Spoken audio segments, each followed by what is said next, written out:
Il y a 2 jours, j'ai fait une émission où j'ai parlé des bombardements russes sur la ville de Pokros, où je vous ai dit clairement que la Russie est presque dans la ville de Pokros et Pokros finalement va tomber. Alors, j'ai eu des réactions du genre, Monsieur Kanté visionnaire, on nous apprend ailleurs, à travers des médias classiques européens, que les hommes de Vladimir Poutine se trouvent à une dizaine de kilomètres de Pokros. Vous savez, moi j'ai l'expérience de tout ce qui s'est passé de 2022 jusqu'à maintenant 2024. Et je sais les discours, je sais comment analyser les discours, je sais comment composer avec les faits. Ils ont dit la même chose à Bakhmout. Je vous répète ça chaque fois. Donc, les mêmes observateurs et les mêmes médias qui vous disaient que les soldats russes étaient à 10 km de la ville de Pokros se basent sur des observations des observateurs militaires.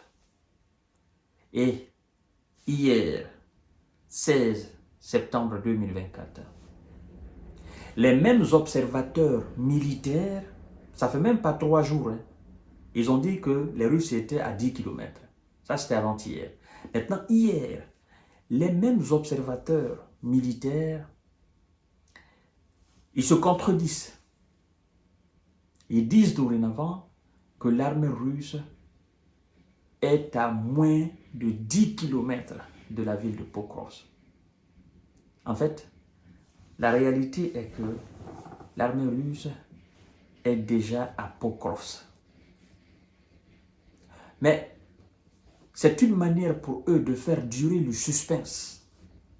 C'est une manière pour eux de maintenir le moral des soldats afin qu'ils ne pensent pas que la ville est déjà encerclée et que le sort de la ville est déjà scellé. Parce qu'ils savent que si cette ville tombe, ça va porter un coup énormément dur au moral des soldats. Mais puisque ces soldats eux-mêmes confirment que la ville ne va pas tenir, donc entre les soldats qui sont censés protéger la ville de Pokrovsk et les observateurs militaires, la déclaration de qui il faut prendre, il faut s'en tenir. Je pense que ce sont les gardiens eux-mêmes de la ville, pas les observateurs dans ce sens. Parce que ce sont eux qui sont sur le terrain. Les observateurs, le plus souvent, questionnent même les commandants qui sont sur le terrain avec des soldats. Mais quand les soldats et les commandants de bataillon parlent et disent que la ville ne va pas tenir, demandent à ce que les gens partent, déclarent que ceux qui sont en face d'eux, ils sont plus nombreux, qu'ils ont plus de munitions, ils ont plus d'obus, ils ont plus d'artillerie, ils sont plus robustes, ils sont plus efficaces. Alors, il faut reconnaître quand même que c'est ça la vérité. Et là maintenant, écoutez ce que les observateurs disent. Ça me fait rire. Nous sommes à une période où le mensonge n'est pas permis dans cette situation. Sincèrement, tous ceux qui ont suivi la bataille de Bakhmout, qui a chauffé, énormément chauffé, vous devez savoir que ce que je dis, c'est la vérité. Parce que à un moment donné, quand les soldats russes sont entrés à Bakhmout, ils ont dit non, ils ont juste pris un petit quartier, il n'y avait même pas d'habitants là-bas, c'est un quartier banlieue, ça ne représente absolument rien, ils sont encore très loin de la véritable ville, du véritable centre-ville. Ils sont restés à dire cela jusqu'à ce que les gars de Prigojine, paix à son âme qui n'est plus, sont allés planter le drapeau russe au gouvernorat de la ville de Bakhmout. Et ce jour-là, il fallait voir les têtes des journalistes de BFM TV et de LCI.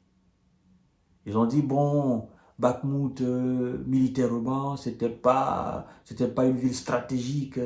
Donc, les soldats ukrainiens ont fait un repli vraiment stratégique pour aller mieux garder les autres coins. Et les Américains disaient d'ailleurs, le renseignement américain disait d'ailleurs, pourquoi les soldats ukrainiens s'obstinaient, n'est-ce pas, à défendre la ville de Bakhmout, sachant très bien qu'il y a il y a des coins beaucoup plus stratégiques. C'était une défaite qu'ils voulaient refuser d'admettre, mais finalement la réalité les a rattrapés. Et c'est ce que nous sommes en train de vivre encore là autour et dans la ville de Pokrovsk. Écoutez ce que les mêmes observateurs disent. Les troupes russes avancent.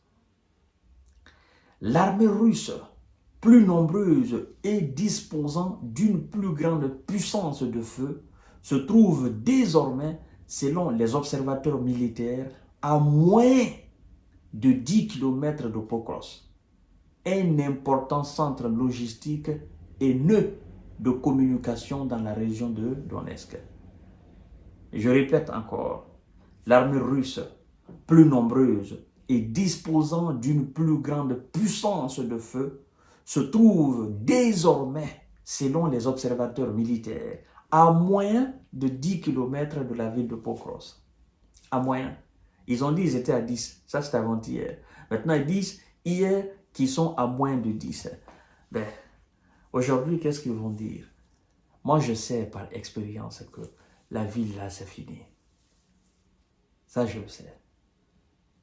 Quand j'ai entendu avant-hier que les obus, les missiles, qu'on a bombardé cette ville, je dis, c'est terminé. Le sort de la ville est scellé. C'est fini. La ville va tomber. Les Russes sont déjà là. Non, non. Les Russes sont déjà dans cette ville. Ils sont juste en train de planifier les choses. Les Russes sont déjà là. La ville est déjà infiltrée. La ville est déjà encerclée. Et c'est les mêmes observateurs qui vous ont dit que les ponts, 3 importants ou 2 importants ponts reliant cette ville aux autres parties de l'Ukraine ont été endommagés. En fait, ça n'a pas été endommagé. Hein. Les ponts ont été détruits. Mais on utilise le terme endommagé pour encore garder le moral des soldats. Les ponts ont été détruits. Et donc, la ville est encerclée.